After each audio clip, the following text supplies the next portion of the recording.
Next up on the Cosmic News Network, the Cosmic News with Dirk Bradshaw.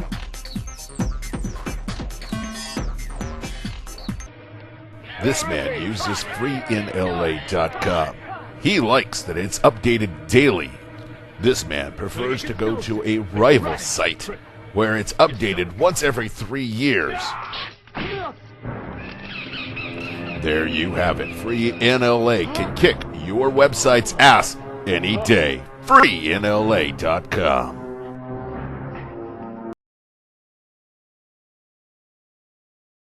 Flying high above the planet Earth, this is the Cosmic News with Dirk Bradshaw.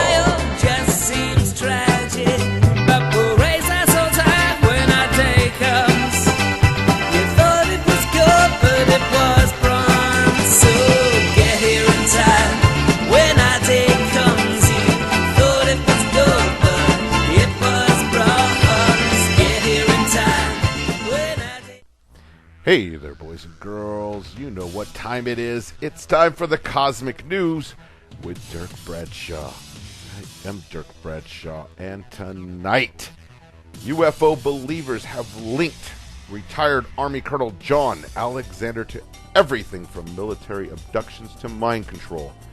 Now, Alexander, who has served as a Green Beret in Vietnam, tells the story of the Advanced Theoretical Physics Group, an informal band of government officials who took it upon themselves to find out whether there was a secret federal UFO project. Tonight, what he has to say is likely to infiltrate both believers and skeptics. Alexander says there was, in the end, no government conspiracy to cover up reports on UFOs, but he also insists that enough credible UFO sightings have been documented to warrant a closer look. Alexander spoke to us about his new book. Colonel Jon Alexander is back tonight, having produced a very controversial and fascinating book called UFOs, Myths, Conspiracies, and Realities. This is a hardcover book and is getting a lot of attention, a lot of talk. But how long have you been involved or interested in the UFO phenomenon? See, 1947. Roswell. Certainly started before Roswell. As soon as they saw the, quote, flying saucers. And there was a fair amount of press at that time, and I was 10, and certainly got my attention. Roswell wasn't known about until many years later, but the issue of UFOs was heavily covered in the press when you were a kid in the 50s and 60s, and even into the 70s, and then it kind of disappeared. Why did the press, knowing full well they can report on Charlie Sheen and all the rest of them and sell papers, but they dropped the issue of UFOs when our media is steeped in UFOs and alien movies and TV series and dramas and all the rest of it? Why did the press stop covering the UFO story? And it's a big, big story. Now, I've had people try to report to newspapers sightings, and they've been told flat out that we have been told we do not cover this issue anymore. What's behind that, John, in your estimation? It's toxic. Well, it is for anybody who gets involved. People ask why I wrote the book, and I say, well, I'm a masochist, and I want to get beat up once in a while. No, certainly for any politician, any scientist. Well, what you have to understand is, I'm sure your listening audience has intense interest, but they are a tiny, tiny minority compared to the vast majority of people. Okay, I understand what you're saying. Average people are interested and believe in UFOs. I mean, like 70% believe. Right. But they're not terribly interested. It doesn't affect their life. And really? Now, what changed, though, between... there were a lot of newspapers sold in the 50s and 60s and early 70s on the basis of tremendously vivid sighting reports. That's a fact. Now, what you're suggesting here is that people have changed and they become blasé about it. Pretty much. For the average person, it just doesn't have much impact on their life. Well, a lot of things happen in the print media over that time as well. All right. A big movie is opening Friday night, I guess, or maybe Thursday. It's called Battle L.A. Right. Yet another E.T. invasion, and it'll do very well at the box office, like most of them do. I'm not television. Sure, but Well, we'll see. I mean, I've heard from people who've seen it. They kind of went, I'm sure it's another dog. I mean, let's be honest. How many times can you destroy Los Angeles with evil ETs and get people to go to the box office and fork out $15 or $20? Yeah. Well, it's heavy CGI. Well, that's I think the one to watch is going to be Cowboys and Aliens, because they brought in the A-Team for that. When's that due out? July. Oh, is that the Spielberg one? Well, he's one behind. Of the people. It was created by Scott Rosenberg. Okay, well, Spielberg's got a big one coming out this summer. There's a trailer out online. He was an executive producer on it. Well, maybe is this the one that occurred in the 80s or something? There's the one I saw the trailer of is on the internet now. Someone will email it to me. I'll send it to you. It's a Spielberg production, and it took place in the 80s, I think, maybe the 70s. It's a bit of a time. This is the 1800s. Oh, that sounds like a good one. It is. Harrison Ford, Daniel Craig, like I said, the A-list guys. Oh, there you go. I knew nothing about it. Okay, well, that one and Spielberg's big one, which I guess has an Area 51 backdrop to it in part. But anyway, there's more on the way.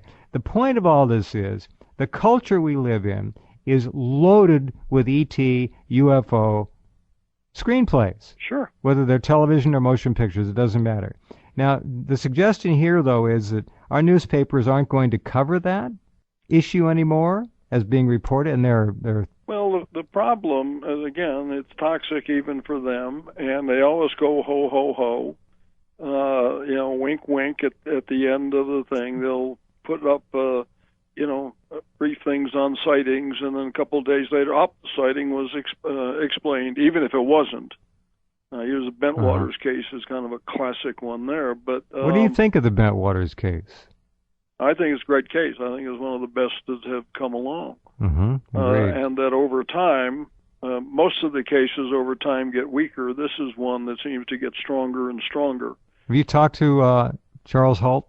I saw Chuck this past weekend. Mm-hmm. Good guy, everyone says. Hey, very sincere. Some people think it was a big deal for him and helped get him promoted. In fact, he'll tell you it almost got him derailed. And from a personnel perspective, it was certainly not career enhancing for the rest of the people involved. Mm-hmm. Yeah, but they got about 80 witnesses. Mm-hmm. I happen to believe Jim Peniston. When I first talked to him, he says, "Oh, you mean the one I touched?" He actually walked up, put his hands on it. On the craft, whatever it was. And you have the pod, where it landed, and radiation and all that.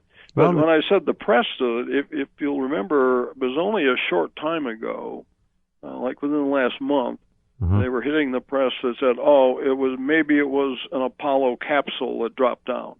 Excuse me? And you go, this makes no sense whatsoever, but the press picked it up.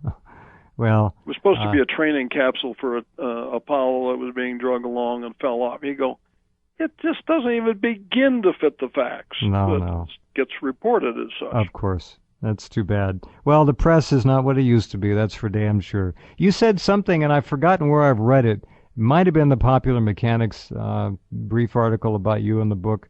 But you said, look, we've already had the government at the highest levels weigh in on this thing. And you mentioned Truman, I think, quoting, and you mentioned, did you mention Eisenhower? Can you reiterate that for us, please? Sure.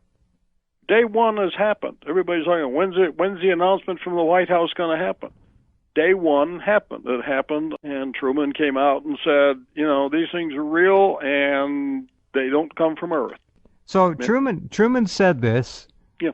The point is, it was greeted with a gigantic ho-hum. Well, that's pretty amazing, because it's a stunning statement. Obviously, he said it with full intent to have people listen and believe him. But you're right, that is day one. And there's more to it than that. You had, as you know, a lot of other presidents. Carter reported one. We know that. Yep. Ronald Reagan. Yep. Who's now Reagan's revered as a god. Will help. He was in a plane and chased one. What did you think of Leslie's book? I thought she did a really good job.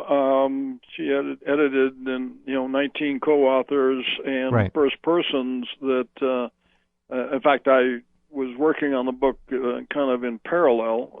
I knew she was a little bit ahead of me, but we had chosen many of the same cases because they're the ones that stand up to scrutiny. Hal Puthoff wrote a very, very nice review of your book. I'm going to read that to everyone because Hal's credentials are obviously extraordinary. He said, Colonel Alexander's data-rich book is a must-read by anyone with even a passing curiosity about UFOs and the government's involvement and knowledge of this controversial subject.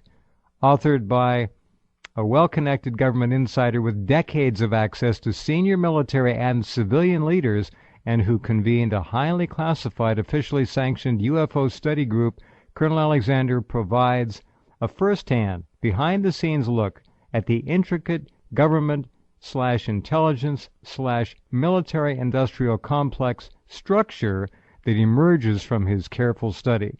With candor and meticulous attention to detail, Colonel Alexander shares his personal odyssey to determine the ground truth reality concerning the UFO enigma and the government's role in it. The verdict? On the one hand, he finds that our nation's best defense assets unequivocally confirm the existence of UFOs as physical objects of extraordinary performance capability, apparently intelligently controlled. On the other hand, he also deconstructs many of the field's most vaunted myths and conspiracies that have grown up around this controversial and contentious topic. Believers and skeptics alike will thus find much here to challenge a priori assumptions. Hal Puthoff, Ph.D., Director of the Institute for Advanced Studies at Austin. So very well done, John. That's a glowing review from a great man. And folks should know, I mean, he is a personal friend and was involved in some of those studies. So. All right. So you validate 43 cases, and as I just read from Hal Puthoff's glowing review, you have made no bones about it, that the top intelligence and defense people know there's something going on. We have had, interactions with strategic systems. Basically, every sensor system we have picks them up. And yet, they say, well, we're the Department of Defense, not a threat. We do threats. So that's how they wash their hands of it. They declare it a non-threatening issue, and therefore they're not interested in it. Well, pretty much. It was, that happened with the Condon report. And in a way, Condon was right, because the question to him was not, are there UFOs? It was, is this a threat? He said, not a threat, haven't been invaded, so you'd have to say that piece at least was correct. For those who wonder what my position is, you'll note that Jacques Vallée did the foreword for the book. Yes. And in this area, he and I think a lot alike. Interesting. Are you familiar with Burt Rutan? Sure. He said, sure. There's I a lot know. of people who aren't. And I was quite surprised that he actually provided an introduction to this. Really? For those who don't know, he is, an aerospace giant, of course. Recently won the X Prize for the first civilian company to put in a man into space. Very gutsy man. Yeah. And but in the intro, he actually tells about his own sighting. So that's pretty brave for him to step forward and say, I saw one of these things. It's going to be hard for the skeptics to take on when, one of their legends comes in and says, yep, that was real. Then, of course, Tom Clancy did some commentary as well. So, well, it's a book that's going to be, hopefully, widely read, and I assume that sales are good already. It's seemingly got a lot of attention on the net.